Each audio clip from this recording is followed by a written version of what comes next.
Halo, apa kabar semua? Saya doakan semoga dalam keadaan baik-baik aja dan selalu dimudahkan rezekinya. Seperti biasa, kali ini saya akan menceritakan sebuah film yang diangkat dari kisah nyata perjalanan karir seorang anak pinggiran hingga menjadi seorang legenda dalam dunia sepak bola. Semoga saya dapat menceritakan film ini dengan baik dan menghibur teman-teman semua. Baiklah, tanpa membahas lebih banyak lagi sebelum kita mulai ke alur ceritanya, ayo dong bantu klik dulu tombol like yang ada di bawah. Dan jika kamu suka dengan film-film di channel ini, silahkan klik tombol subscribe yang ada di pojok kanan bawah. Kalau udah, saya ucapkan terima kasih. Yuk langsung aja kita ke ceritanya.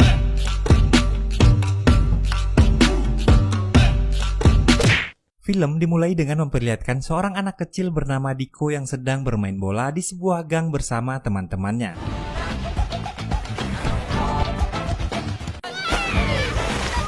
Sesampainya di rumah, Diko dimarahi ibunya karena badannya yang kotor.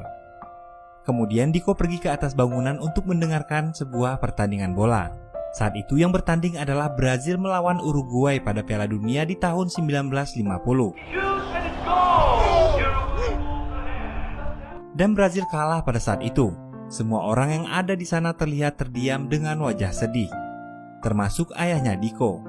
Karena ayahnya adalah orang yang sangat fanatik sekali dengan permainan bola. Diko yang melihat hal itu menghampiri ayahnya kemudian berkata, I'll win a World Cup for Brazil, Pai. I promise.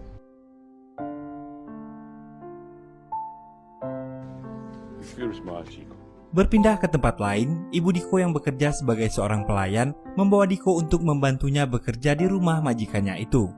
Di sana ibunya bercerita awal pertemuannya dengan ayahnya dan mengatakan dulu ayahnya Diko adalah seorang pemain bola profesional di zamannya. Hingga pada suatu ketika ayahnya Diko mengalami cedera hingga harus meninggalkan impiannya. Dan kini dia bekerja sebagai seorang petugas kebersihan. Kemudian anak majikannya masuk ke dapur dengan sepatu penuh lumpur setelah bermain bola bersama teman-temannya.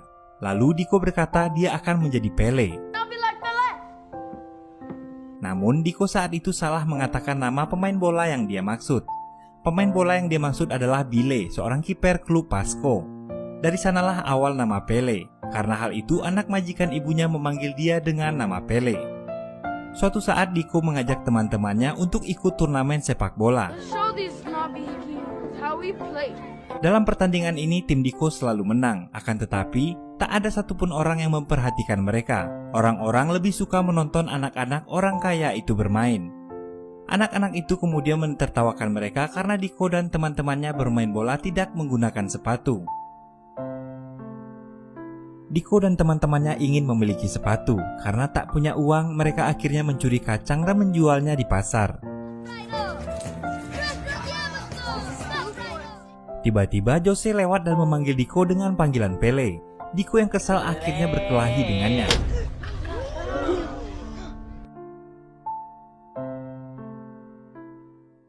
Setibanya di rumah, Diko berbohong pada ibunya dan mengatakan kalau dia baru saja dipukul oleh gurunya di sekolah. Keesokan harinya, di hari pertandingan final, Diko melawan tim Jose. Dengan uang hasil menjual kacang kemarin mereka gunakan untuk membeli sepatu bekas. Sebelum pertandingan dimulai, komentator memanggil dirinya dengan panggilan Pele. Dan dari sanalah nama Pele mulai melekat padanya. Pertandingan pun dimulai. Diko dan timnya dengan mudah dikalahkan oleh Jose dan teman-temannya dengan skor 6-0. Diko yang kesal kemudian membuang sepatunya. Melihat kejadian itu, semua penonton mentertawakannya. Terlihat di sana ayah Diko hanya diam dan memperhatikannya. Diko membayangkan sedang bermain bola bersama teman-temannya. Dengan gaya bermainnya yang dinamakan ninja, dia membuat kagum para penonton yang ada di sana. Teman-teman Diko ikut membuka sepatu mereka dan mulai memainkannya dengan teknik ginga yang sangat indah.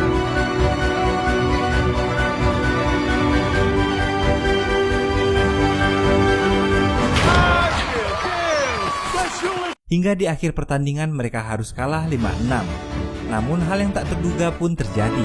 Orang-orang yang tadi mentertawakannya kagum dengan aksi Diko dan bersorak memanggil Diko dengan nama Pele. Masalah muncul setelah pertandingan. Ketika pemilik kacang datang, mereka kemudian berlari menuju hutan. Diko dan Diego bersembunyi di dalam lubang. Akan tetapi karena hujan yang sangat deras, lubang tempat mereka bersembunyi tertimpa tanah longsor. Diko yang sempat keluar lubang berhasil selamat. Akan tetapi Diego tak sempat keluar dari sana. Hingga akhirnya Diego pun tewas tertimbun tanah.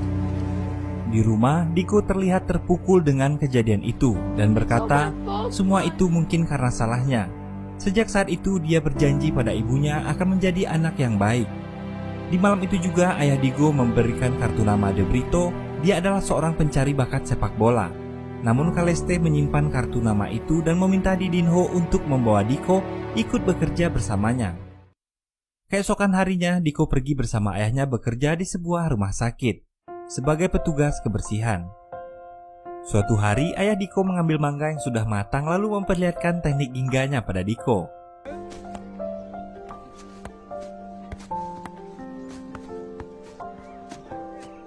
Namun pada saat ayahnya meminta Diko untuk mencobanya, Diko menolak. Diko masih trauma karena kematian temannya dan tak mau melakukan apa-apa. Bahkan ketika pulang, Diko hanya diam saja melihat teman-temannya sedang asik bermain bola. Setiap selesai makan siang, ayahnya selalu melakukan juggling menggunakan sebuah mangga dan memasukkan bola ke tong sampah, akan tetapi selalu gagal. Hingga tiba-tiba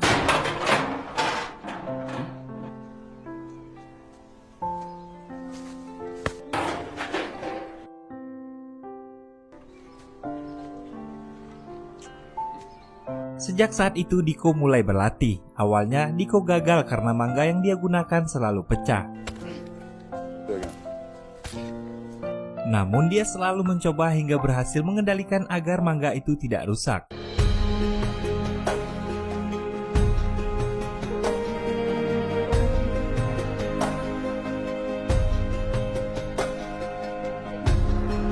Hal itu selalu dia lakukan bersama ayahnya hingga dia tumbuh dewasa.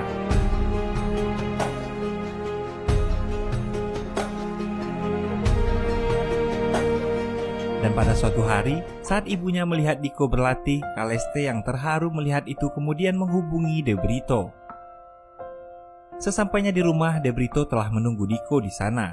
De Brito mengajaknya untuk mencoba ikut bermain sepak bola di klub De Santos. Mendengar hal itu, Diko sangat senang dan memeluk ibunya. Singkat cerita, Diko akhirnya pergi meninggalkan ayah dan ibunya untuk bergabung di klub De Santos.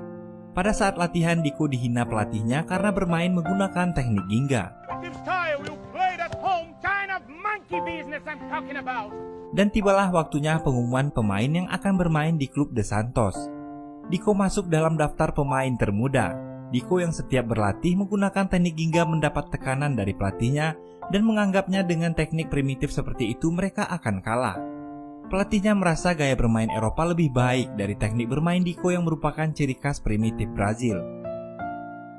Karena tekanan dari sang pelatih yang meminta Diko untuk berubah cara bermainnya, dia mulai tak fokus. Dan pada saat tendangan penalti, dia gagal mencetak gol. Dan membuat orang-orang kecewa melihatnya. Pada malam harinya, Diko menangis dan memutuskan untuk pergi dari sana. Tapi saat menunggu kereta di stasiun, Diko dihampiri oleh De Brito. Lalu Diko mengatakan dia tak bisa bermain seperti pemain lainnya. Dan pelatih juga mengatakan caranya bermain sangat primitif sekali. Kemudian De Brito bercerita padanya tentang sejarah seorang budak Brazil keturunan Afrika yang kabur dan lari ke hutan. Di sana mereka diajarkan teknik ginga oleh pendiri seni bela diri capoeira. Hingga akhirnya capoeira dilarang digunakan di Brazil. Hingga olahraga bola masuk ke Brazil dan mereka menyalurkan teknik itu pada permainan sepak bola. Namun pada tahun 1950 Brazil dikalahkan pada Piala Dunia dengan teknik ginga. Dan itulah alasan pelatihnya benci dengan teknik itu. De Brito mengatakan teknik ginga sudah ada pada dirinya. Mendengar hal itu, Diko akhirnya kembali ke klub De Santos.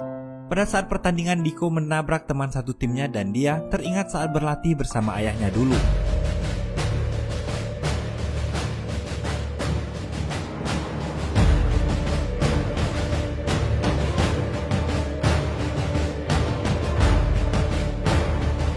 Kemudian dia melakukan teknik ginga dan mencetak gol yang membuat pelatih dan yang lainnya terkejut dengan gaya bermainnya.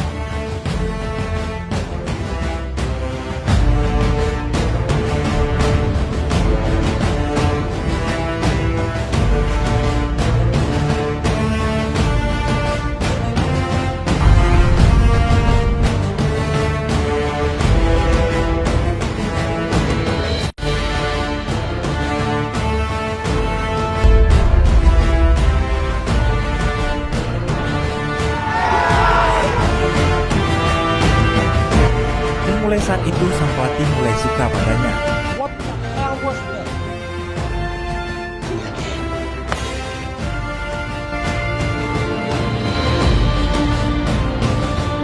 Dia pun dengan mudah mencetak gol dengan teknik-teknik yang belum pernah dilihat orang-orang sebelumnya.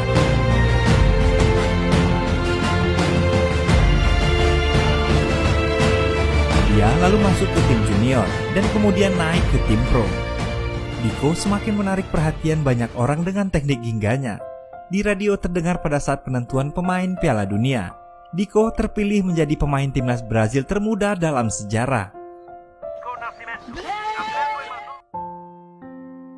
Pada saat akan kembali ke kota, ayahnya memberikan baju buatan temannya yang bertuliskan Pele. Diko berkata nama itu adalah sebuah nama ejekan padanya dari anak-anak orang kaya. Dan ayahnya mengatakan itu adalah panggilan untuknya pada saat dia menggunakan teknik gingga. Lalu ayahnya mengatakan dulu dia adalah seorang pemain profesional yang menggunakan teknik gingga. Tapi rasa ragu itu muncul. Pada saat di timnas, Diko melihat Jose yang dulu adalah anak dari majikan ibunya. Diko dipanggil ke ruangan pelatih dan mengatakan untuk tidak menggunakan teknik gingga dalam Piala Dunia nanti. I don't want to hear it. It won't happen again. It won't happen again. Sejak saat itu, pada saat pertandingan, Diko mulai merasakan keraguan-raguan untuk menggunakan teknik gingga, dan terjadilah hal yang tak diinginkan setiap pemain. Diko mengalami cedera pada lututnya dan dokter menyarankannya untuk beristirahat musim ini. Namun pelatihnya meminta dokter untuk mengobati Diko secepatnya. Keesokan harinya mereka berangkat menuju Swedia untuk babak penyisihan. Diko terus dirawat dengan perhatian khusus. Saat babak penyisihan grup, 3 pemain Brazil mengalami cedera termasuk Jose. Diko yang masih cedera lalu diminta menggantikan Jose bermain.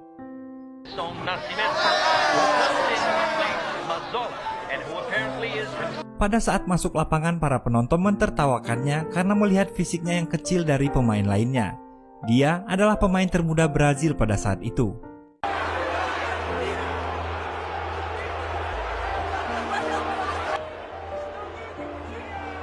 Diko terus mendapat tekanan dari lawan.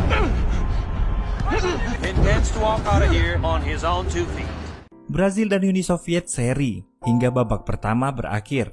Pada saat di ruang ganti, Diko bertemu Jose dan meminta maaf. Jose mengatakan dia salah selama ini.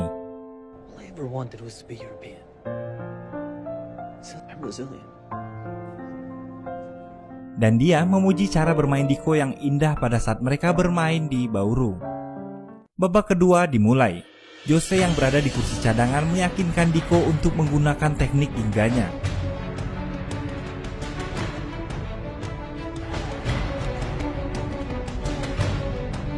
Dengan tenang, Diko melewati satu persatu lawan di depannya.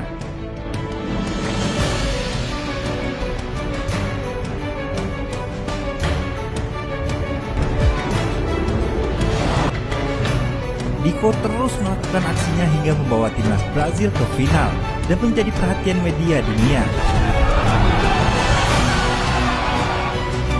Sebelum pertandingan final, pelatih Brazil terlihat depresi karena tidak menemukan celah untuk melawan tim Swedia. Pada saat konferensi pers, pelatih Swedia yang menjadi lawan tim Brazil di final menghina pemain Brazil yang dia anggap cacat. Winger Garrincha, forward with a deformed spine and one leg short. Jalma Santos, fullback, he mangled. Hal itu diberitakan oleh media dunia. Ayah Diko juga mendengar berita itu. Di telepon, ayah Diko mengatakan ini adalah saatnya untuk Pele dan Ginga. Di hotel, para pemain kehilangan kepercayaan dirinya. Diko menghampiri dan memberikan mereka bola.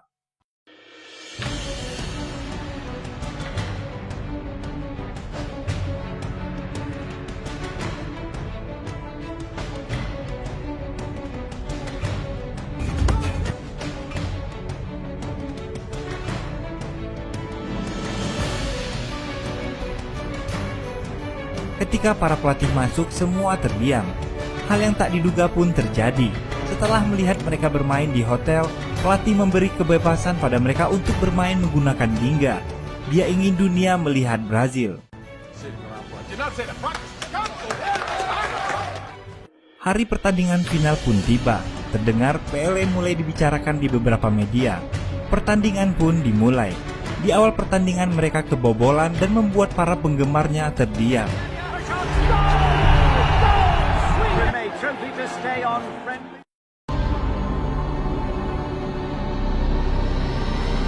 Pele mulai memainkan teknik gingga dan mencetak gol pertamanya di gawang Swedia.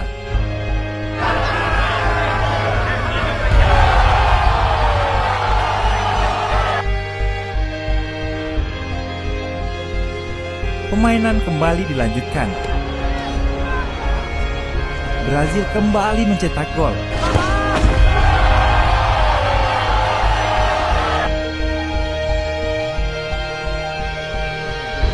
Permainan gingga Brazil semakin tak terbendung. Serangan demi serangan terus menghasilkan gol, hingga para pemain Swedia tak bisa menahan permainan mereka.